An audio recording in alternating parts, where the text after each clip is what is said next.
Hello dear, आज के video में स्वागत करता हूं आप सभी को फंडामेंटल ऑफ नर्सिंग या फाउंडेशन ऑफ नर्सिंग। ठीक है, आज का वीडियो जो है आप सभी के बीच में, जैसा कि जानते हैं कि अभी जो है हम लोग डिफिनीसन कर रहे हैं। ठीक है, क्या कर रहे हैं? डिफिनीसन वाले वीडियो कर रहे हैं। तो एक वीडियो हम लोग बिहेवियर का कर चुके हैं, एक वीडियो कम्युनिटी का कर चुके हैं, एक वीडियो जो है हम लोग बायोसाइंस का कर चुके हैं। ठीक है, आज जो है आपका फंडामेंटल का है। ठीक है, देख लीजिए फंडामेंटल में क्या क्या क्वेश्चन आ रहा है। ठीक है, चलिए देखिए, ऊर्ध्वस्थ श्वसन क्या होता है, अर्थोपोनिया क्या होता है, देख लीजिए। आपको मैं कितना बार बता चुका हूँ कि जहाँ भी ये नोइया आ जाएगा समझ लीजिएगा, पनोइया आ जाएगा समझ लीजिएगा श्वसन से रिलेटेड है। ठीक है, चलिए तो देखिए ऊर्ध्व अर्थोपोनिया है। तो देखिए बैठकर या खड़े होकर श्वसन कर पाना, लेटकर श्वसन नहीं कर पाना। अगर किसी को अर्थोपोनिया होता है तो जो है उसको खड़े और बैठकर ही श्वसन वो ले पाता है, लेटकर श्वसन नहीं कर पाता है। समझ गए? चलिए, देहन नीलता क्या होता है, साइनोसिस क्या होता है? तो त्वचा एवं श्लेष्मा झिल्ली का नीलापन या विरंजक जो ऊतकों में ऑक्सीजन की कमी के कारण उत्पन्न होता है। सीधा जानिए साइनोसिस क्या होता है। तो शरीर में ऑक्सीजन का कमना, जिससे जो है शरीर नीला पड़ने लगता है, वही साइनोसिस होता है। समझ गए?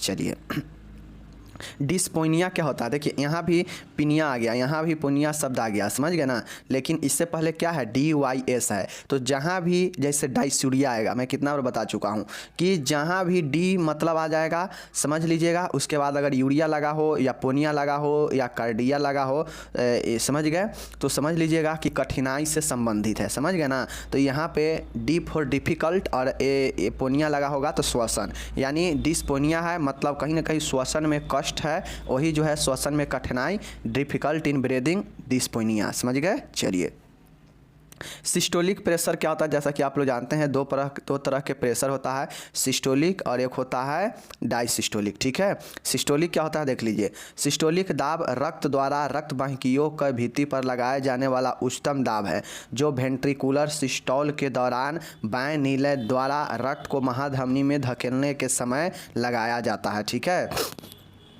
देखिए ये जो होता है सिस्टोलिक दाब जो होता है, जैसा कि आप लोग जानते हैं प्रेशर क्या होता है, रक्त दाब क्या होता है, तो रक्त द्वारा रक्त के वाहिनियों पर लगाए जाने वाले दबाव यानी धक्का को ही जो है रक्त दाब कहा जाता है। ठीक है, तो चूंकि सिस्टोलिक प्रेशर है तो यह उच्चतम होता है। समझ गए? चाहे किसी भी व्यक्ति में जो है उच्चतम सिस्टोलिक प्रेशर होता है और निम्नतम जो होता है वो डायसिस्टोलिक होता है। ठीक है, जैसे अगर किसी व्यक्ति का ब्लड चाप अगर उसका 150 है और नीचे कितना है उसका अगर 90 है, तो इस कंडीशन में इसका उच्चतम 150 हो जाएगा, न्यूनतम इसका 90 हो जाएगा। ठीक है, ऐसे नॉर्मल कितना होता है तो 120 और 80 होता है। समझ लीजिए रक्तचाप। ओके, mm ऑफ Hg, समझ गए? चलिए, तो सिस्टोलिक प्रेशर समझ गए कि सिस्टोलिक प्रेशर वो प्रेशर होता है जो रक्त के वाहिकाओं के भित्तियों पर लगाए जाने वाला उच्चतम दबाव होता है, क्योंकि यह सिस्टोलिक उच्चतम प्रेशर ही होता है। हृदय प्रकुंचन के समय ये होता है। समझ गए? जो वेंट्रिकुलर जो होता है वो आर्टियल होता है और वेंट्रिकल होता है। समझ गए ना। क्या होता है? आलिंद और निलय होता है ना। तो देखिए वेंट्रिकुलर सिस्टोल के दौरान बाएं निलय द्वारा समझ गए ना, बाएं निलय द्वारा रक्त के महाधमनी पर धकेलते के समय लगाया जाता है। मतलब जब महाधमनी में ब्लड को बाएं निलय के द्वारा जब धकेला जाता है महाधमनी में, तो उस समय जो दबाव उत्पन्न होता है वो सिस्टोलिक दबाव होता है, जो कि ये उच्चतम दबाव होता है उस समय का। समझ गए? चलिए, डायसिस्टोलिक प्रेशर क्या होता है? हृदय स्फारी दबाव क्या होता है देख लीजिए। यह निम्नतम दबाव होता है जो हृदय की विश्राम अवस्था में होता है। यह विश्राम अवधि बाएं निलय का संकुचन प्रारंभ होने से ठीक पहले होता है। देखिए डायसिस्टोलिक प्रेशर क्या होता है कि यह जो है निम्नतम दबाव होता है, बिल्कुल है, और यह हृदय के विश्राम अवस्था में होता है। अब विश्राम अवस्था में हृदय कब होता है? तो जब बाएं निलय का संकुचन जब होने वाला होता है ना, जब प्रारंभ होने वाला होता है, तो इससे ठीक पहले का ये जो समय अवधि होता है वही जो होता है हृदय का विश्राम अवस्था होता है। ठीक है, मतलब जो बाएं निलय से जो संकुचन होगा बाएं निलय में, इस संकुचन होने से ठीक पहले का जो अवधि होता है वही विश्राम अवधि होता है, और इस समय जो प्रेशर लगता है वो निम्नतम होता है और इसीलिए डायसिस्टोलिक होता है। समझ गए? ये दो प्रकार के समझ गए। चलिए, अब देखिए यहाँ पे हाइपरटेंशन उच्च रक्तचाप क्या होता है? तो इसमें सिस्टोलिक पारा 140 mm ऑफ Hg से ऊपर तथा डायसिस्टोलिक पारा 90 mm ऑफ Hg से ऊपर होता है। ठीक है, देखिए रक्तचाप नॉर्मल 120/80 होता है mm/Hg, इतना होता है ना। लेकिन ये एडल्ट के लिए बताया गया है, ठीक है। लेकिन इसी चीज़ को अगर मान गए बढ़ा हुआ तो आपका 130 भी है, 130 भी बढ़ा हुआ है इसके तुलना में, ठीक है ना। इधर 85 भी बढ़ा हुआ है, बट यहाँ पे ये कहा गया है कि 140 तक जो होता है ना, 140 और नीचे वाला 90 तक, ये आपका अगर इतना अगर हो रहा है तो ये कोई ख़ास ज़्यादा गंभीर स्थिति नहीं होता है। ये जो है आप इसके ये जो है आपके रोज़ के दिनचर्या के कारण भी ये जो है बढ़ सकता है, इतना हो सकता है। क्योंकि जानते हैं कि बीपी पर, श्वसन दर पर, ठीक है ना, पल्स रेट पर, ये सब पर जो है आपके फिजिकल एक्टिविटी, खान पान, ये सब भी प्रभावित करता है। तो हो सकता है इस समय थोड़ा ऊंच नीच होने से थोड़ा बढ़ जाए, ठीक है। तो 140/90 तक जो है आपका माना जाता है कि इतना जो है होने पर आप कंट्रोल कर सकते हैं, ठीक है। और जो है ये चीज़ें है, समझ गए। लेकिन अगर 140 से अधिक और 90 से अधिक हो रहा है तो फिर समझ जाइए कि यह जो है आपके हाइपरटेंशन यानी उच्च रक्तचाप का जो है आपको संकेत कर रहा है कि आपको जो है उच्च रक्तचाप आ चुका है और आपको डॉक्टर से संपर्क करना चाहिए, ठीक है। चलिए, पल्सीमीटर क्या होता है देख लीजिए। तो नाड़ी को मापने वाले उपकरण को पल्समीटर कहते हैं। एक होता है ऑक्सीमीटर जिसमें ऑक्सीजन का लेवल को मापा जाता है, समझ गए। चलिए, एक है आपका रिस्पायरियोमीटर होता है, ठीक है ना। रिस्पायरियोमीटर देख लीजिए, श्वसन की प्रकृति का पता लगाने वाले उपकरण। यह क्या होता है कि श्वसन के प्रकृति का जो है पता लगाता है, यही आपका रिस्पायरियोमीटर होता है, समझ गए। नाम से ही है रिस्पायरियोमीटर, मतलब रिस्पायरेशन के पता लगाता है, ठीक है। पुतिता सेप्सिस क्या होता है देख लीजिए। तो रक्त में रोग उत्पाद सूक्ष्म जीवों एवं उनको जीव विषों की विद्यमानता जो है सेप्सिस कहलाता है, ठीक है ना। सेप्सिस क्या होता है, देखिए पुतिता क्या होता है, सेप्सिस पुतिता क्या होता है। तो ब्लड में रोग उत्पाद मतलब रोग के उत्पाद करने वाले सूक्ष्म जीवों तथा इनके जीव विषों के विद्यमान ही जो है पुतिता कहलाता है। ये कितने प्रकार का होता है, ये होता है एक मेडिकल सेप्सिस होता है और एक सर्जिकल सेप्सिस होता है। अगर आपसे सेप्सिस के बारे में पूछेगा तो लिखिएगा एक मेडिकल सेप्सिस और एक सर्जिकल सेप्सिस, ठीक है। और सेप्सिस क्या होता है, तो रक्त में उपस्थित रोग उत्पाद सूक्ष्म जीवों तथा उनके जीव विषों की विद्यमानता मौजूदगी ही सेप्सिस कहलाता है, समझ गए। चलिए, अब यहाँ पे देखिए सेप्सिस क्या होता है देख लीजिए। संक्रमण से मुक्ति। सेप्सिस मतलब संक्रमण, मतलब ब्लड में उपस्थित रोग उत्पादन करने वाला सूक्ष्म जीव और उसके जीव विषों की मौजूदगी होना सेप्सिस कहलाता है, पुतिता कहलाता है, ठीक है। लेकिन अपुतिता कहेगा, असेप्सिस कहेगा तो संक्रमण से मुक्त हो जाएगा, फ्री ऑफ इन्फेक्शन, समझ गए।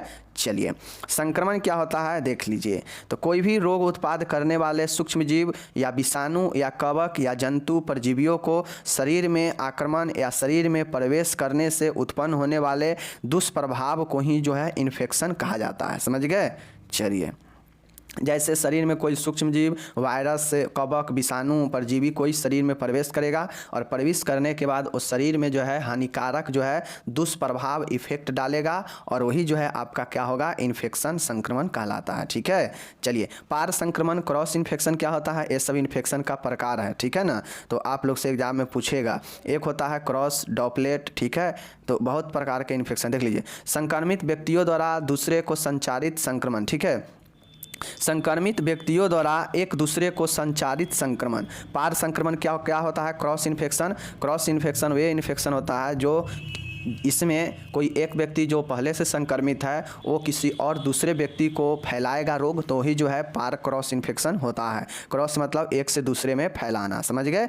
चलिए, नेक्स्ट होता है सूक्ष्म बिंदु संक्रमण, ड्रॉपलेट संक्रमण क्या होता है। तो मैं आप लोग को संक्रमण के प्रकार में पढ़ा चुका हूं कि ड्रॉपलेट संक्रमण सूक्ष्म बिंदु क्या होता है, सूक्ष्म संक्रमित कणों द्वारा, ठीक है ना। जैसे नाक से छींकने द्वारा, मुख से थूकने द्वारा फैलने वाला संक्रमण जो होता है वो चूँकि छींकने के समय जो व्यक्ति अगर इन्फेक्टेड होता है, संक्रमित होता है बीमारी से, किसी इन्फेक्शन से, तो वो जैसे ही छींकेगा, वो जैसे ही थूकेगा तो उसके थूक और छिट्टा में से जो है वातावरण में सूक्ष्म जीव प्रवेश कर जाता है और फिर जो है वो किसी और व्यक्ति में प्रवेश करता है, तो यही जो है आपका ड्रॉपलेट इन्फेक्शन होता है, समझ गए। चलिए, वाहक क्या होता है, कैरियर क्या होता है, वह व्यक्ति जो अपने शरीर में बीमारी के रोगाणुओं को धारण करता है परंतु उससे उस बीमारी के चिन्ह व लक्षण प्रकट व दिखाई नहीं देते हैं। ठीक है, देखिए वाहक क्या होता है, वाहक मतलब क्या होता है, ढोना। तो देखिए एक ऐसा व्यक्ति जिसमें रोग तो रहेगा, रोगाणु भी रहेगा, लेकिन उसमें कुछ लक्षण दिखाई नहीं देगा और वो व्यक्ति में जो है क्या होता है, वो एक से दूसरे जगहों पर जाएगा और जो है अपना बिना किसी लक्षण प्रकट के, बिना किसी चिन्ह दिखाई के वह दूसरों में फैलाएगा उस चीज़ को, तो वही जो है वाहक होता है। समझ गए।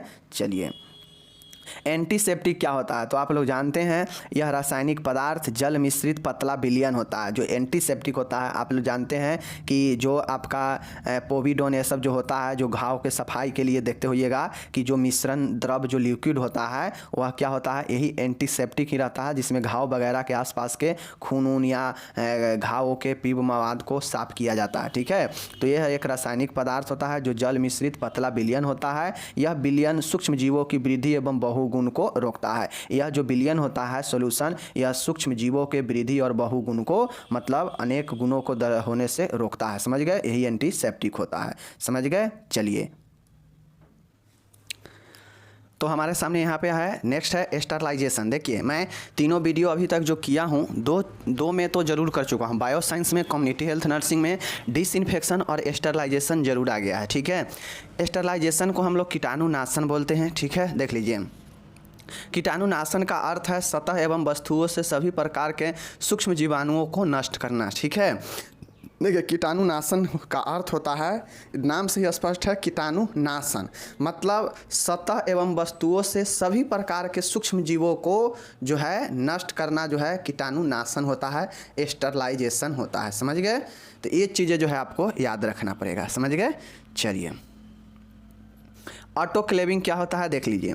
इस विधि में अधिक दाब का उपयोग किया जाता है, उच्च ताप का व आर्द्रता का प्रयोग किया जाता है। ऑटोक्लेविक क्या है, यह ऑटोक्लेविक जो है एक कीटाणुनाशन का एक ज़बरदस्त टेक्निक है। ऑटोक्लेव जो है एक फिजिकल मेथड है। मैं आप लोग को पढ़ाया हूँ ना कि principle of control micro organism, मतलब सूक्ष्म जीवों के रोकथाम के कौन कौन से जो है विधि है, समझ गए ना, सिद्धांत है। तो मैंने वहाँ पर पढ़ाया है कि दो प्रकार से, एक फिजिकल और एक केमिकल। केमिकल में विभिन्न प्रकार के गैसेज, समझ गए, और उसके बाद और सारे चीज़ें।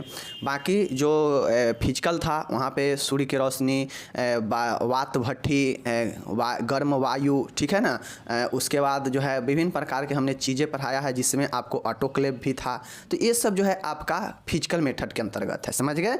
जिसमें अब ऑटोक्लेव देखिए, तो इसमें अधिक दाब, उच्च ताप और आर्द्रता का प्रयोग किया जाता है। समझ गए। जिसमें विष संक्रमण के लिए आवश्यक तापमान बना रहे, जिसमें विष संक्रमण मतलब संक्रमण नष्ट करने के लिए आवश्यक तापमान बना रहे एवं ऑटोक्लेव में पैक की गई वस्तुओं का शीघ्रता से भेदन हो सके। ठीक है, तो इसीलिए जो होता है ऑटोक्लेव में जो होता है यह अधिक दाब, अधिक ताप और उच्च ताप और आर्द्रता का प्रयोग इसलिए किया जाता है ताकि विष संक्रमित के लिए आवश्यक तापमान जो है उसमें बना रहे और इसमें जो भी वस्तु पैक की जाती है ऑटोक्लेविंग के माध्यम से इसको शीघ्रता से जो है भेदा जा सके। ठीक है, तो ये जो है ऑटोक्लेव हो गया। समझ गए। चलिए बाकी हम डिटेल में भी पढ़ा चुके हैं। ऑटोक्लेव 5 नंबर में पूछता है।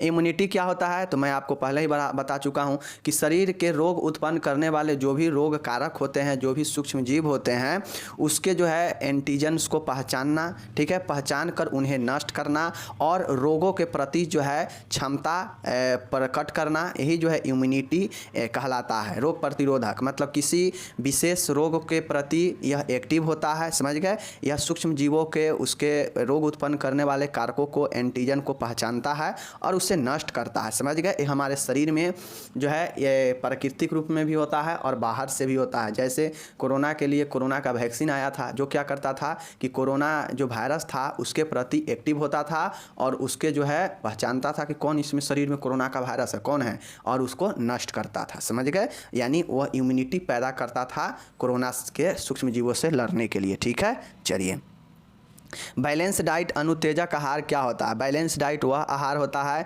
जो नरम होता है, मुलायम होता है, डाइट होता है, फाइबर में, जैसे फाइबर मतलब रेशेदार होता है और बिना मिर्च मसाले का, वही अनुत्तेजक होता है। समझ गए। ब्लेंड डाइट होता है। समझ गए। चलिए वाइटल साइन क्या होता है देख लीजिए। शरीर का तापमान, नाड़ी दर, श्वसन एवं रक्तचाप को जैविक चिन्ह कहा जाता है, क्योंकि इनका नियंत्रण शरीर के जैविक अंगों वाइटल ऑर्गेन जैसे हृदय, मस्तिष्क, गुर्दा आदि के द्वारा होता है। ठीक है, देखिए हमारे शरीर के जो जो जैविक अंग है जैसे हृदय, मस्तिष्क, किडनी, गुर्दा, ये सब जो है क्या करता है, यह जो है कंट्रोल करता है किसको, हमारे जैविक चिन्हों को। जैविक चिन्ह कौन कौन से हैं, टेम्परेचर, तापमान, TPRB, समझ गए ना, प्रेशर, ब्लड प्रेशर मतलब तापमान, नाड़ी दर, श्वसन दर और रक्तचाप, ये जो है जैविक चिन्ह होता है। इसको जो हमारे शरीर के जैविक अंगों के द्वारा नियंत्रण किया जाता है, जैसे मस्तिष्क, गुर्दा, हृदय, ये सब के द्वारा, और यही जो है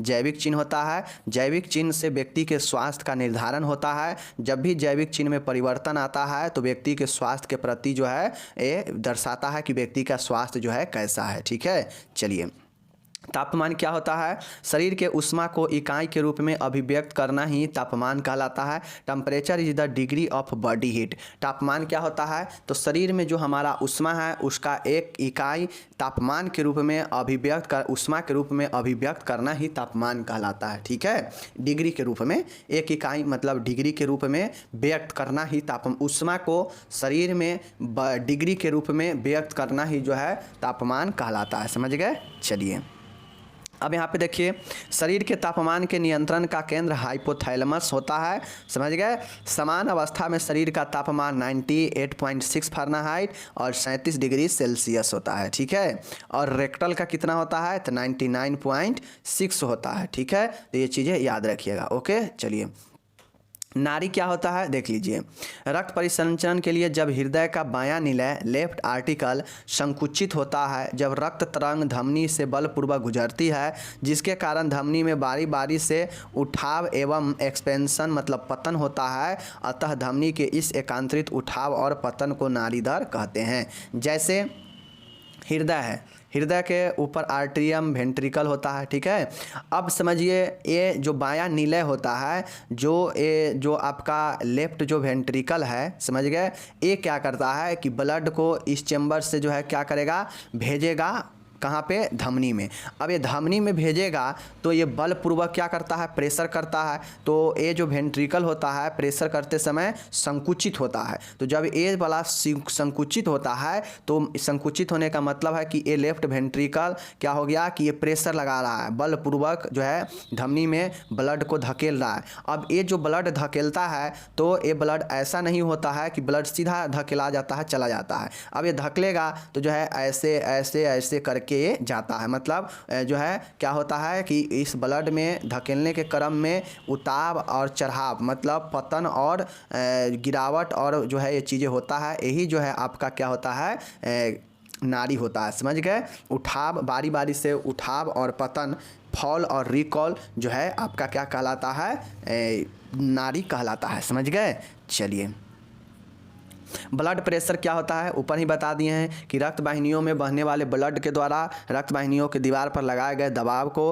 रक्तचाप कहते हैं। ठीक है, जैसे देखिए, जैसे यहाँ पे देख लीजिए, ए हो गया आपका रक्त वाहिनी। ठीक है, ए हो गया रक्त वाहिनी, समझ गए, ए जो है रक्त वाहिनी है। ठीक है, अब इसमें जो ब्लड होगा, ये ब्लड जैसे बह रहा है इसमें, ये ब्लड जो है ए वाला दोनों साइड से ए वाला और ये वाला जो दीवार है इस पर बहते समय जो धक्का लगाएगा यही जो है प्रेशर होता है। समझ गए, चलिए फर्स्ट एड क्या होता है देख लीजिए। चिकित्सीय मदद आने या अस्पताल ले जाने से पहले बीमार या घायल व्यक्ति को दी जाने वाली तत्काल चिकित्सा को ही प्राथमिक सहायता कहते हैं। यह सहायता किसी ऐसे व्यक्ति द्वारा दी जाती है जिसे प्राथमिक चिकित्सा का ज्ञान होता है। ठीक है, फर्स्ट एड क्या होता है, तो देखिए फर्स्ट एड जो होता है वो मान गए अगर कोई व्यक्ति जंगल के साइड में रोड पर एक्सीडेंट कर गया है तो वहाँ तो ना उसको कोई अस्पताल मिलेगा और ना कोई उसको डॉक्टर मिलेगा, तो उस पर वो उस जगह पे कोई ऐसा व्यक्ति उसको मदद के लिए आगे आ जाता है जिसको ये पता रहता है कि ये व्यक्ति एक्सीडेंट हो गया है तो इसको क्या क्या करना चाहिए, मतलब उसको फर्स्ट एड के बारे में हल्का फल्का पता रहता है और वो व्यक्ति उसके मदद के लिए आगे आता है। मतलब क्या हो रहा है कि उसको डॉक्टर और हॉस्पिटल से पहले उस मरीज को जो है देख रेख के लिए वो व्यक्ति आगे आ गया तुरंत, तो यही जो है फर्स्ट एड होता है। समझ गए, तो यही चीज़ें है कि डॉक्टर और अस्पताल से जाने से पहले मरीज को घायल को या बीमार को दी जाने वाली तत्काल चिकित्सा जो है प्राथमिक सहायता कहलाता है। यह सहायता किसी ऐसे व्यक्ति के द्वारा दिया जाता है जिससे थोड़ा मोड़ा जो है देख रेख का ज्ञान हो, यानी प्राथमिक चिकित्सा का ज्ञान हो। ठीक है, चलिए बॉडी शरीर की स्थिति क्या होता है देख लीजिए। जब बॉडी अलाइनमेंट क्या होता है देख लीजिए। जब खड़े बैठे या करवट लेने की स्थिति में हो तब सीधा जोड़ों का कंडरा, टेंडन, स्नायु और मांसपेशियों के स्थिति को संदर्भित करता है।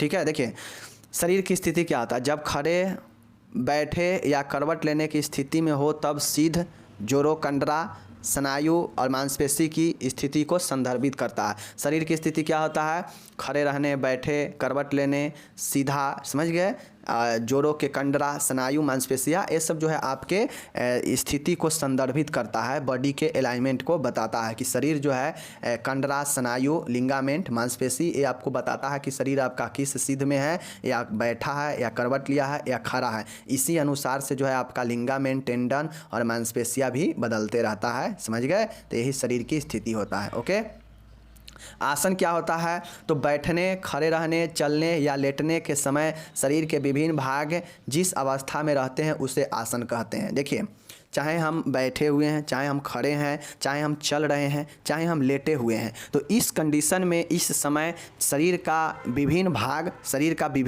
जिस अवस्था में होता है वही जो है आसन कहलाता है, समझ गए। चाहे कोई व्यक्ति बैठा होता है तो उसका बैठा आसन होता है, कोई खड़ा है तो उसका मुद्रा खड़े होना होता है, कोई चल रहा है तो उसका शरीर का जो भाग होता है वो उसी अनुसार होता है। तो यह एक प्रकार से आसन होता है, समझ गए। चलिए, मोबिलिटी क्या होता है, तो गतिशीलता होता है। शरीर में जो है जब तक मोबिलिटी मतलब क्या है, गतिशील, समझ गए ना। तो शरीर जब तक गतिशील होता है, शरीर में जब तक संवेदी अंग, स्वैच्छिक मोटर ये सब काम कर रहा है तब तक जो है व्यक्ति गतिशील होता है, मोबिलिटी होता है। जैसे ही जो है स्वैच्छिक मोटर काम करना बंद कर देता है, एक स्थान से दूसरे स्थान तक व्यक्ति जो है स्थानांतरित नहीं हो सकता है और उसमें असमर्थ होता है, तो वह गतिहीन हो जाता है, मतलब इमोबिलिटी हो जाता है, समझ गए। गतिशीलता एक व्यक्ति के बारे में उसकी स्वैच्छिक मोटर और शरीर के सभी क्षेत्रों के संवेदी नियंत्रण के कारण स्थानांतरित करने की क्षमता है। गतिशील क्या है, गतिशीलता, अगर हमको मन होगा कि हमें कहीं जाना है तो हमारा क्या हो गया, वॉलेंट्री, मतलब हमारे इच्छा के अनुसार हमारे ब्रेन में सिग्नल जा रहा है कि हमें कहीं जाना है, फिर उसी अनुसार जो है हम चलेंगे। ठीक है, तो क्या हो गया कि हम इस जगह से दूसरे जगह अपनी इच्छा के अनुसार जाएंगे, मतलब क्या हो रहे हैं, गतिशील हो रहे हैं। एक गतिशील क्या है कि अपनी इच्छा से हो रहे हैं और इस पर पूरा कंट्रोल हमारे सेंसरी कंट्रोल कर रहा है, ठीक है ना, संवेदी अंग कर रहा है, जहाँ से हम सोचते विचारते हैं। तो अपने संवेदी अंगों को स्वैच्छिक मोटर के द्वारा एक स्थान से दूसरे स्थान जो है स्थानांतरित को ही मोबिलिटी कहा जाता है। और इसी सब चीज़ में जैसे स्वैच्छिक मोटर मतलब खुद से सोचना भी आपके ऊपर कंट्रोल नहीं है, समझ गए। स्वैच्छिक मोटर आपका असमर्थ हो गया है, आपका संवेदी नियंत्रण असमर्थ है, तो इस कंडीशन में जो है व्यक्ति असमर्थ हो जाता है कि वह एक जगह से दूसरे जगह जा पाए, समझ गए। और ये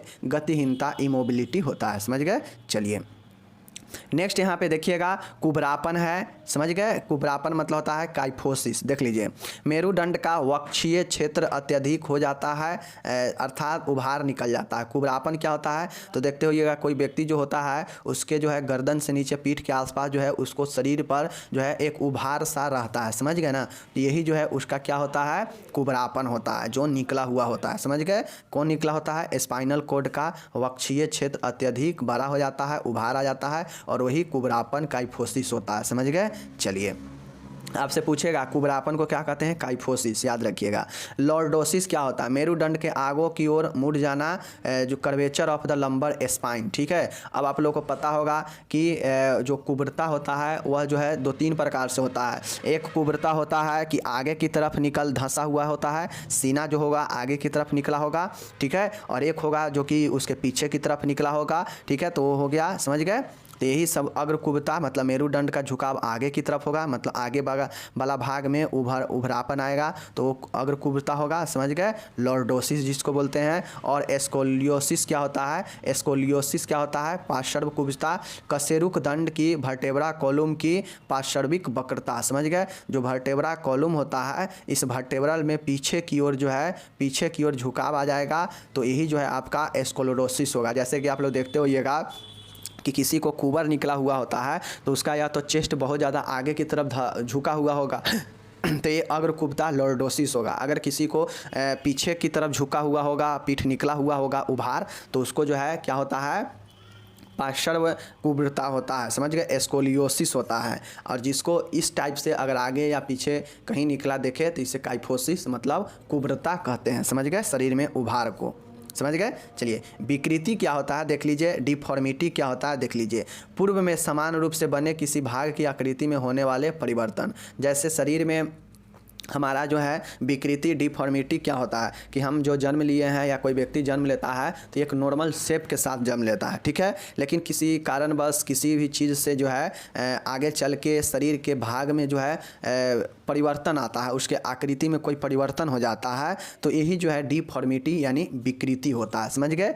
चलिए पोषण क्या होता है तो आप लोग जानते हैं कि ऐसा पौष्टिक आहार, ऐसा पौष्टिक पदार्थ जिसमें पाचन, अवशोषण, स्वांगीकरण तथा उपयोग की क्रिया कुल योग जो है पोषण कहलाता है, जिसमें पौष्टिक पदार्थों का मौजूदगी होता है जो शरीर के लिए, स्वास्थ्य के लिए आवश्यक होता है, वही तो पोषण कहलाता है, न्यूट्रिशन कहलाता है, समझ गए। जो ऐसा होना चाहिए जो शरीर को ग्रहण कर सके अच्छे से, पाचन हो सके, उसका अब्जॉर्प्शन हो सके अच्छे से, और शरीर जो है उसका हमें अच्छे से उपयोग कर सके, वही तो पोषण होता है, समझ गए। चलिए आहार क्या होता है देख लीजिए, आहार क्या होता है देखिए, पोषण और आहार में अंतर है। पोषण होता है जिसमें पौष्टिक पदार्थ मौजूद होता है, वैसे आहार जिसमें पौष्टिक पदार्थ मौजूद होते हैं, जैसे विभिन्न प्रकार के खनिज पदार्थ, समझ गए, जो शरीर के लिए बहुत ज़्यादा उपयोगी हो, शरीर के लिए वृद्धि और विकास के लिए, वही जो है पोषण होता है, समझ गए।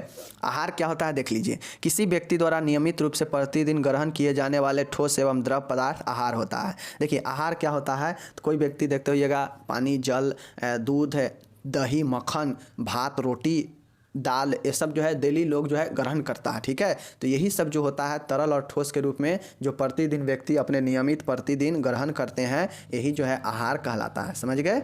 चलिए पोषक तत्व क्या होता है यहाँ पे देख लीजिए, पोषक तत्व भोजन के घटक जैसे carbohydrate, protein, fat, vitamin, mineral और पानी, वही चीज़ें है पोषण और पोषक तत्व। तत्व मतलब कि पोषण में कौन कौन से तत्व होते हैं, ठीक है, तो carbohydrate, protein, fat, vitamin, mineral, पानी, ये सब क्या है, ये सब आपका पोषक तत्व न्यूट्रिएंट्स होते हैं, समझ गए। ये सब भोजन के एक घटक होता है जिसमें भोजन में carbohydrate, protein, fat, vitamin, mineral, ये सब जो है उपस्थित होता है, यही पोषक तत्व होता है, समझ गए। चलिए नेक्स्ट देखिएगा, एनोरेक्सिया क्या कहलाता है, भूख नहीं लगना, लॉस ऑफ एपेटाइट को एनोरेक्सिया कहते हैं, समझ गए। चलिए नेक्स्ट देखिएगा, स्वास्थ्य क्या होता है तो साथियों विश्व स्वास्थ्य संगठन ने ये कहा कि भाई मेरे सिर्फ शारीरिक रूप से और मानसिक रूप से स्वस्थ हो जाना, ठीक रहना ही जो है यह स्वास्थ्य नहीं कहलाता है। स्वास्थ्य का एक अच्छा तभी होता है जब शारीरिक रूप से, मानसिक रूप से, सामाजिक रूप से एवं आध्यात्मिक रूप से तंदुरुस्ती की स्थिति हो, तभी जो है यह स्वास्थ्य कहलाता है। केवल और केवल बीमारी या रोग जो है इसका कारण नहीं होता है स्वास्थ्य का, समझ गए ना। चलिए तो WHO के अनुसार स्वास्थ्य की पूरी तरह से शारीरिक, मानसिक, सामाजिक एवं आध्यात्मिक तंदुरुस्ती यानी फिट जो है, यही जो स्थिति होता है स्वास्थ्य कहलाता है। केवल बीमारी या रोग ही जो है स्वास्थ्य जो है नहीं कहलाता है, समझ गए। चलिए नर्सिंग क्या होता है देख लीजिए, नर्सिंग क्या है तो आप लोग जानते हैं, नर्सिंग नर्स के द्वारा किए जाने वाले एक अनुपम कार्य है, अर्थात व्यक्ति स्वास्थ्य अथवा अस्वस्थ के उन क्रियाओं को संपन्न करने में सहायता करना है जो उसके स्वास्थ्य की पुनः प्राप्ति में या शांतिपूर्ण मृत्यु में योगदान देती है, एवं जिन क्रियाओं को वह इच्छा शक्ति, ज्ञान एवं बिना किसी की सहायता से स्वयं उत्पन्न करती है, ठीक है।